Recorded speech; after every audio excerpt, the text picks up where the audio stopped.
Olha, hei bok lang so thing ram themi ane hei arhisel thakop mai sen sar maya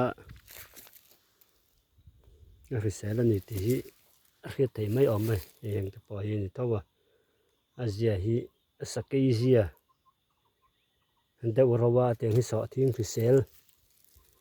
entir na te po ni om me bok tang so thing ram themi ane hei ten kan vom khoma kan tuaya shalatan hei kan beka kan thun do ni hei kan